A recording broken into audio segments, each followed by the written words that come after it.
Scarlett, itatakas kita ha? Scarlett, may kausap ka ba?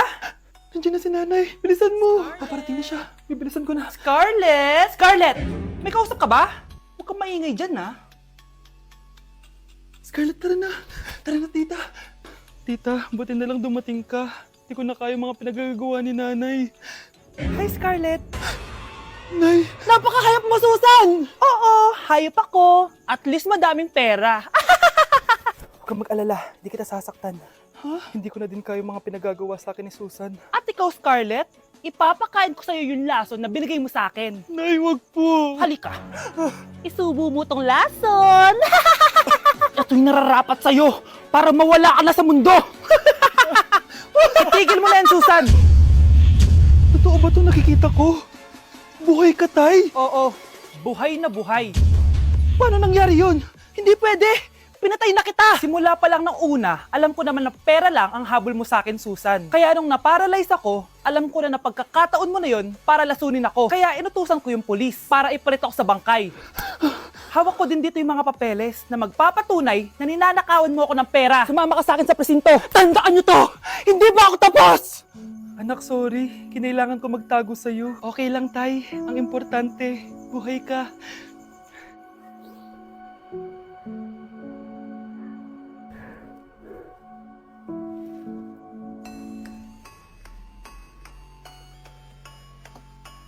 Samahan niyo ako magpaligo kay Ravi. Tara, calm down, calm down. Ravi, say hi. Ayun, So, alam niya na yung spot niya kung saan siya maliligo. Binabasa ko muna siya para kapag sinampo ko siya, mabula na. Kami, boy. Oh. Ayun, ganyan lang siya. Like that. So guys, si Ravi lang yung dog na nagstay sa amin kasi yung previous namin dogs, yung isa poodle and then yung isa yung shih tzu. Parang 3 months pa lang sila, tapos parang nagkasakit ata ng parvo. And then yun, nawala. So natrauma na ako sa mga small dogs. And then sakto, nung birthday ni Honey Bunch, nag-request siya for a golden retriever. Here's Ravi, nandito na siya. He's been around for 2 years na. And ang laki niya na guys, sobrang taba niya na. Do you like this massage? So ang goal namin is at least once a week, mapaliguan namin siya. So babanlawan na natin si Ravi. O go, come here boy. Dahil iniwan na ako. Ken. Ito yung spot kasi kung saan dinadry ni Honey Bunch si Ravi eh. So dito siya magdadry. Hi ka muna, ayan o, Ravi, hi. Here boy. O come here, belly Ravi, come here. Ravi! Gusto nyo nang binabelly rub siya, guys. Oh, belly Ravi! Oh, belly Ravi! Guys, ano? Belly Ravi! Belly Ravi! Belly Ravi! Say bye-bye! Happy birthday, anak! Anong wish mo sa birthday mo? Ang wish ko, sana magka-tablet na ako para makapaglaro na ako ng Roblox. O sige, pag natulog ka, pagkagising mo, may tablet ka na. Talaga, Nay? Matutulog na ako! Excited na ako! Totoo nga! May tablet na ako! Happy birthday, anak! Ang bilis mo naman lumaki. Teenager ka na agad. Anong wish mo sa birthday mo? Hindi na ako mag-wish ng mga bagay, Nay. Ang wish ko lang, sana maging happy family tayo palagi. O sige, matulog ka ha. Pagkagising mo, matutupad yung wish mo. Opo, Nay. Nay? Nay? Nay? Ba't walang tao dito? Kuya? Ate? Teka, si Kyle ba yun? Lumabas ba sila, nanay? Nay! Kyle? Anong ginagawa mo dito sa labas? Hinahanap ko po sila, nanay. Oh, Kyle! Nandiyan ka lang pala. Balik ka na doon sa bahay. Naghihintay na si nanay. Talaga, ate? Yay! Tita, sama na kayo. Sige, tara. Kyle! Nay! Happy family na ba tayo? Oo naman, anak. Yay! Scarlett? Anong nangyari sa kanya? Patay na si nanay, pati yung dalawa naming kapatid. Namatay sila nung birthday niya. Kaya tuwing magbo-birthday siya, sila yung hinahanap niya. Grabe pala yung trauma. Anak, malapit na tayo magsama. Talaga, Nay. Sobrang miss ka na namin, Kyle. Excited na kami, Kyle. Excited na rin ako, mga ate, kuya. Ate, makakasama ko na sila, nanay. Matutupad na yung birthday wish ko. Kyle, kain ka na dito. Celebrate natin yung birthday mo. Kyle, kain na. Sino ba batang yun? Kyle!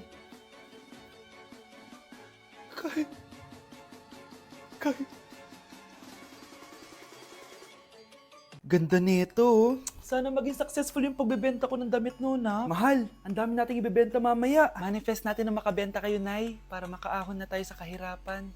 Hindi ako makapaniwalang nabili ko na yung pangarap kong tig 200,000 na relo. Wow, ang ganda niyan, Tay. Anak, tignan mo to binili sa akin ng tatay mo.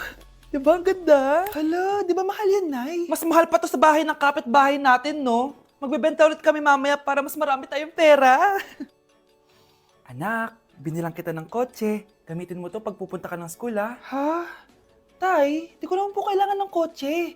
Kaya ko naman po mag-commute.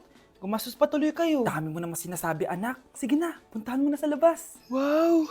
May sarili na akong sasakyan. Wow, ang ganda naman ng bagong kotse mo, Scarlett. Ay, salamat po. Hindi ka ba nagtataka, Scarlett, kung bakit ang bilis niyong yumaman? Galing yun sa pagbebenta ng damit nila nanay. Ang dami na nga nila mamahaling gamit ngayon eh. Sure ka ba? Na damit lang ang tinitinda nila? Nay, bumabagabag talaga sa isip ko kung bakit ang bilis nating yumaman. Ano ba talaga binibenta nyo ni tatay? Ano ka ba anak? Malaki talagang kita sa pagbebenta ng damit. Pero nay, wala nang pero-pero. Hindi ka ba masaya anak? Na mayaman na tayo? Na nabibili natin lahat ng gusto natin? Sige na, mag-aayos pa ako ng benta ko. Mahal, nakauwi ka na ba?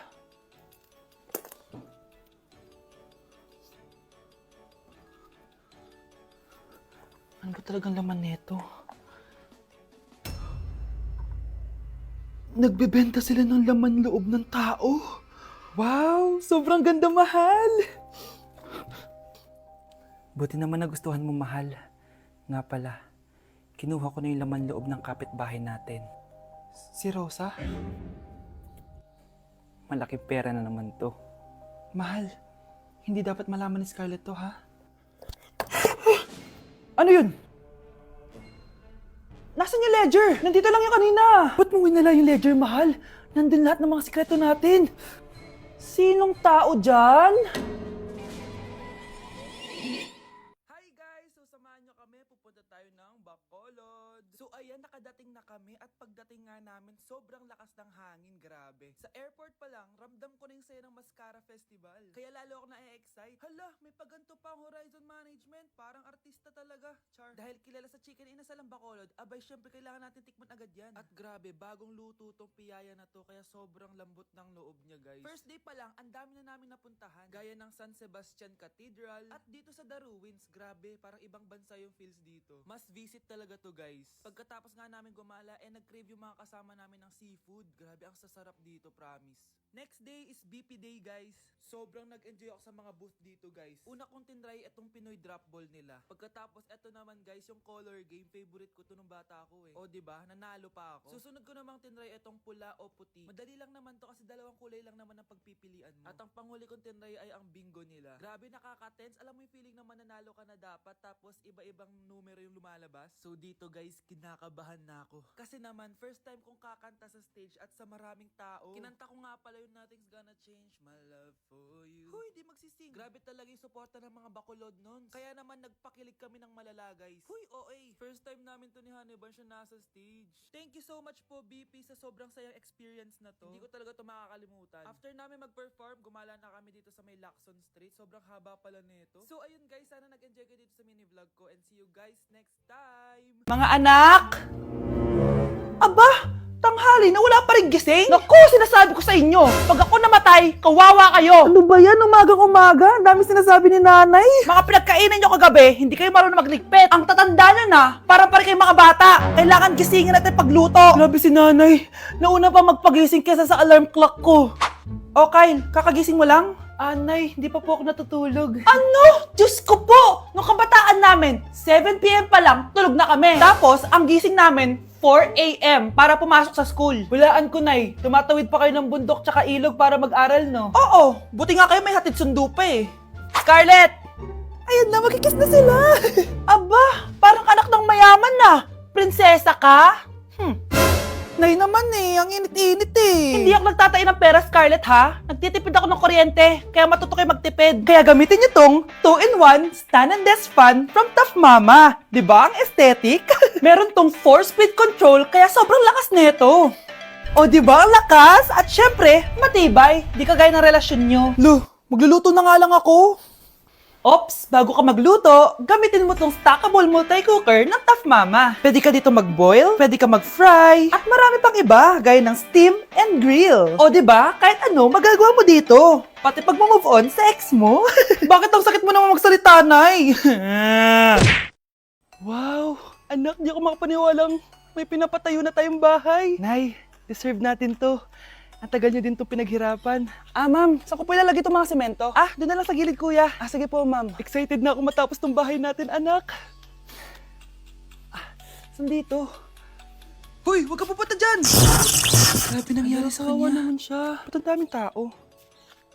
Engineer, anong meron? Ma'am, yung isa sa mga trabahador namin, nakuryente tapos natabunan ng semento. Ayun, namatay. Ha? Paano nangyari yun? May nag-utos ata sa kanya na ilagay yung semento sa gilid. Madami live wire dun eh. Nay. Ang problema, ma'am, kung tatanggalin pa namin yung katawan niya sa ilalim ng semento, baka hindi agad matapos tong bahay niyo. Hindi pwedeng hindi matapos agad tong bahay na to. Di bale, babayaran ko na lang yung pamilya nung namatay. Nay, sigurado ka ba? Sige po, ma'am. Sige na, ituloy nyo na yan. Congrats po, ma'am. Natapos din yung bahay niyo. Ang ganda, di ba? Wow, ang ganda. Maraming salamat, engineer. Una na po ako, ma'am. Anak, tara pasok na tayo. Wow, ang ganda ng loob. Nay, hindi talaga ako mapakali na may bangkay dito sa ilalim ng bahay natin. Huwag kang okay, anak. Kasalanan niya naman kung bakit siya namatay eh. Ay, matutulog na lang ako sa bago kong bahay. Wow, ang ganda ng kwarto ko. Ano yun? Kasalanan mo kung bakit ako namatay. Nay!